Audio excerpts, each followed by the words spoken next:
Bonsoir à tous, mesdames et messieurs. Merci pour votre fidélité sans cesse renouvelée au programme de la radio-télévision Top Benji. Vous regardez présentement votre édition d'information, la principale de la soirée. Bienvenue à vous et bon confort d'écoute. De l'éducation en ouverture de cette édition d'information au lycée Joseph Amboroy-Avaro de Port-Gentil, les élèves de terminale ont débuté ce jour la seconde phase du baccalauréat blanc comptant pour la session 2017-2018. Au menu de cette première journée de la phase écrite, l'histoire et géographie, mais également la philosophie. Jean-Jacques Rovaria-Djodji.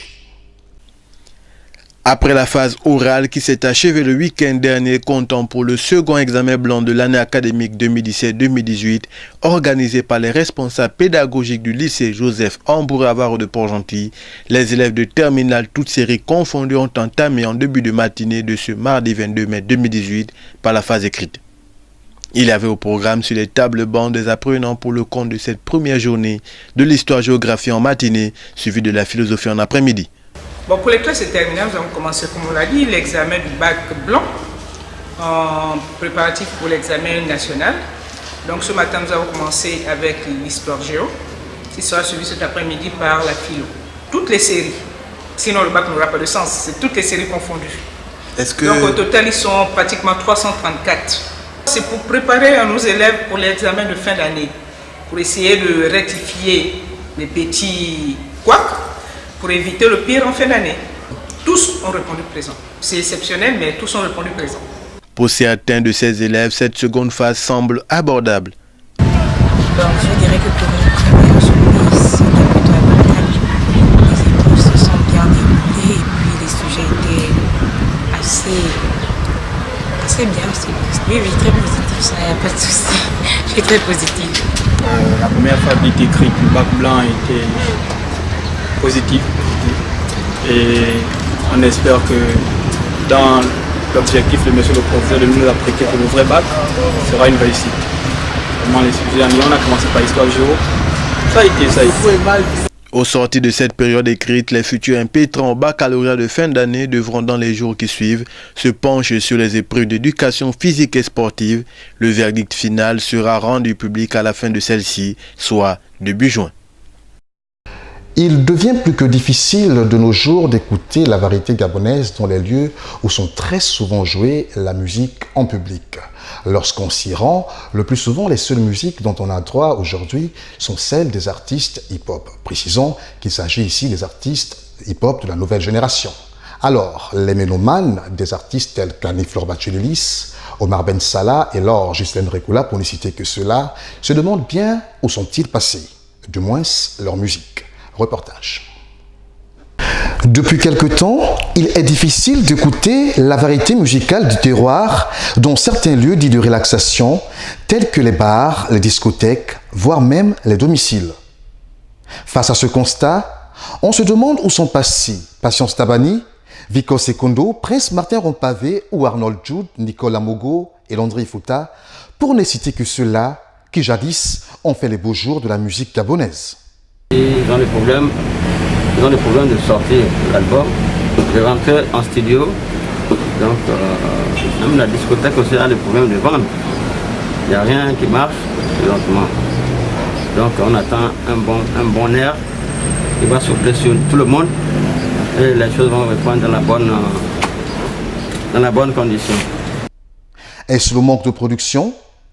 La mauvaise promotion, les raisons de l'absence de ces artistes dans le circuit musical en ce moment, où une nouvelle génération semble s'être imposée avec leurs sorties qui se font quotidiennement et marchent très fort dans les bacs. C'est le temps, parce que c'est l'évolution, c'est la vie à l'américain qui règne actuellement. Donc tout le monde veut jouer maintenant. Même les grands messieurs aussi, ils vont toujours se ranger aux côtés de hip-hop, hein. Forcément. Mais plus tard quand même, quel qu'en soit, la rumba reprendra sa place. Okay. La rumba reprendra sa place. Entre les médias audiovisuels et les réseaux sociaux, pour ne citer que cela, les moyens de communication sont nombreux de nos jours pour faire la promotion d'un single ou d'un album. Ceci étant dit, vivement que ces derniers refassent surface dans les bacs, pour le plaisir de leurs nombreux mélomanes, certainement en attente. Allons-y dans la capitale administrative et politique chercher l'information à présent. Les populations du quartier Malibé 1, dans le premier arrondissement de la commune de Libreville, sont laissées pour compte et pour cause le manque d'électricité, une situation jugée difficile. Tanguy Ohama pour les précisions. Le problème d'extension d'électricité à Libreville et les communes sœurs reste encore entier. Ici à Malibé 1, dans le premier arrondissement de la commune d'Akanda, les images en parlent d'elles-mêmes. Les toiles d'araignée, comme a-t-on coutume de le dire. Les problèmes rencontrés au quotidien ne sont entre autres que le vol des câbles et la baisse de tension. Nous sommes encore au groupe électrogène puisque vous allez voir, avancez, vous allez voir les câbles, c'est même le sol. On est obligé de tirer le courant à plus de 3 km. Nous avons toujours des baisses de tension qui n'est pas fiable. Ce Gabon, le courant, c'est les gens qui tirent les câbles partout.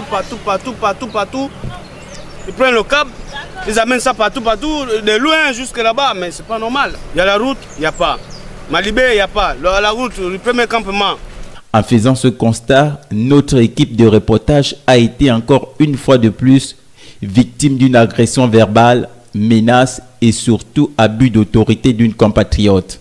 À une semaine de la célébration de la Journée mondiale de la liberté de la presse, la radio-télévision Nazareth semble être loin de retrouver cette liberté d'exercer librement sur le territoire national.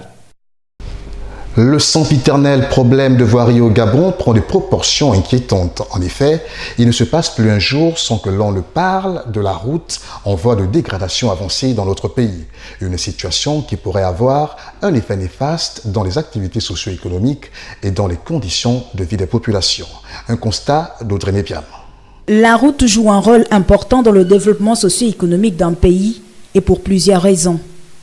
Les routes internationales permettent le développement des échanges commerciaux, entendez, le transport des biens, des marchandises et la réduction des coûts des transports. Les routes urbaines ont une importance capitale en ce sens qu'elles impacteraient sur la réduction du coût de vie, diminution d'accidents de la route et sur la fluidité des activités économiques. Les routes rurales, quant à elles, permettraient de désenclaver les zones de production, améliorant l'écoulement des marchandises vers les villes, réduisant ainsi les coûts de transport, améliorent l'accessibilité aux services de base, c'est-à-dire services de santé, les écoles et l'accès au marché de produits agricoles. Cela revient à dire qu'un réseau routier bien construit et bien entretenu est essentiel à la croissance économique et à la lutte contre la pauvreté dans les pays en développement. Un mauvais réseau routier ou un manque de routes, comme c'est le cas au Gabon, a un effet néfaste sur l'activité économique et les conditions de vie des populations. Aussi, la route mal entretenue entraîne une augmentation du coût des transports qui conduit à son tour à l'augmentation du coût de produits alimentaires. Ce dernier est source d'inflation qui a pour conséquence la diminution du pouvoir d'achat des populations. Il est donc certain qu'investir sur les routes pourrait avoir un impact positif sur les conditions de vie des populations. Selon une étude de la Banque mondiale, le coût de transport dans les pays en voie de développement est environ le triple de celui des pays développés disposant d'un réseau routier important et bien entretenu. L'amélioration des infrastructures routières devrait constituer une préoccupation primordiale du gouvernement gabonais qui excelle dans d'autres domaines tels la dissolution des membres du gouvernement qui, malgré la reconduction de certains, n'ont pas su faire preuve d'efficacité dans l'ancien. Ouvrons à présent notre traditionnelle page africaine. En République du Congo, l'ancien inspecteur de forces armées congolaises, le général Norbert Dabira, a été condamné à 5 ans de prison ferme par la Cour criminelle de Brazzaville pour atteinte à la sécurité intérieure de l'État. Il aurait également commandité la mort de l'actuel chef de l'État, Denis Sassou Nguesso, en détruisant son jet privé. Plus de précisions avec nos confrères d'Africa 24. C'est au terme de 5 audiences que la Cour criminelle de Brazzaville a, à l'issue de son délibéré, condamné l'ancien inspecteur des forces armées congolaises à 5 ans de prison ferme ce samedi 19 mai 2018 pour atteinte à la sécurité intérieure de l'État. Le général Norbert Dabira a, selon la Cour, proposé au général Nyangambouala, ancien commandant de la garde républicaine, d'assassiner le chef d'État actuel, Denis Sassou Nguesso, en détruisant son aéronef, portant ainsi atteinte à son intégrité physique. Par ces motifs, Statuant publiquement, contradictoirement en matière criminelle, en premier et dernier ressort, sur l'action publique, déclare Norbert Dabira coupable des faits mis à sa charge. Faisant application de la loi, le condamne à la peine de 5 ans d'emprisonnement ferme. Mais la dernière audience de ce samedi a connu une requalification de l'infraction par le ministère public qui a abandonné la thèse du complot en décidant de revoir la peine à la baisse entre 1 et 5 ans d'emprisonnement contre la peine requise par les avocats de l'État entre 5 et 20 ans. Ce revirement a conforté l'opinion de la défense selon laquelle le dossier de l'accusé est vide et que les preuves présentées sont douteuses. Au départ, notre client était accusé d'un complot, mais s'étant retrouvé seul à la barre, les faits n'ont pas pu être constitués. Le ministère public a ainsi requalifié les faits pour parler d'une proposition faite par le général Dabira à son confrère Nyanga Mbwala. Mais là aussi, la Cour a été incapable de le prouver que cette infraction a été commise par notre client. Notons que lors des plaidoiries, les avocats du général Dabira ont requis l'acquittement pur et simple de leur client, considérant son dossier vide. Le général Nyanga Mbwala, qui a été entendu comme témoin de la partie civile, n'a lui guère été inculpé. Les avocats de la défense ont refusé de se pourvoir en cassation. Le général Dabira a perdu tous ses droits civiques et civils. En République démocratique du Congo, la deuxième édition du festival Toza Fier s'est ouverte récemment. Objectif, faire des personnes vivant avec un handicap des mannequins professionnels. Tel est le but poursuivi par l'initiative Toza Fier qui veut dire en lingala, nous sommes fiers. Reportage. Faire des personnes vivant avec handicap des mannequins professionnels. C'est le but poursuivi par l'initiative Toza Fier en lingala qui veut dire « Nous sommes fiers ». Après la première édition du défilé avec des mannequins handicapés organisé au mois d'avril 2018, l'initiative Toza Fier s'élance aux préparatifs pour la deuxième édition. Après le casting, les sélectionnés vont ainsi participer à plusieurs séances de répétition afin de réussir l'événement qui aura lieu en septembre 2018. C'est quelque chose qui demande beaucoup de patience parce que ce n'est pas seulement un coaching physique, c'est un coaching psychologique, mental et physique aussi. Donc nous voilà encore aujourd'hui avec un autre casting.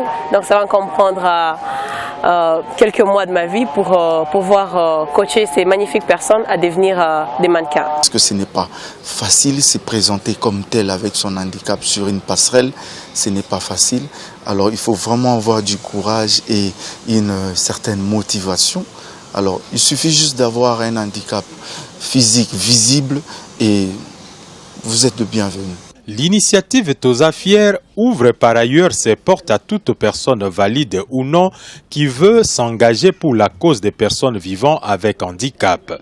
Pour les concernés qui sont de plus en plus stigmatisés et méprisés, l'initiative Toza Fier est une opportunité qui va leur permettre, dans une société qui les expose, de se décomplexer. Nous sommes des personnes vivant avec handicap. Généralement, nous sommes négligés dans la société. Et actuellement, nous voulons montrer au monde que nous sommes fiers de nos handicaps et nous pouvons faire tout comme tout le monde. Nous pouvons aussi nous intéresser à la mode, raison de notre présence dans Toza Fier.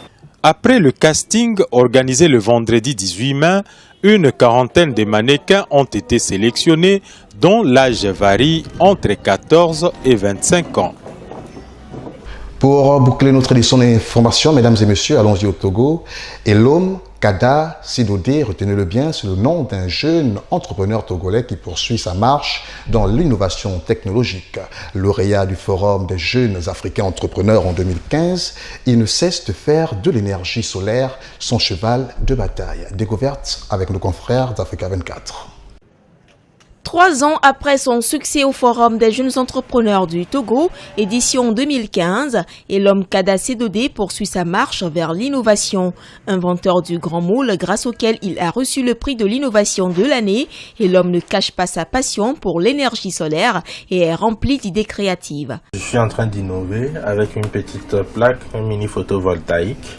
Donc j'ai pris quelques boîtes et je voulais fabriquer une petite voiture qui fonctionne à base de l'énergie solaire. Donc c'est ça.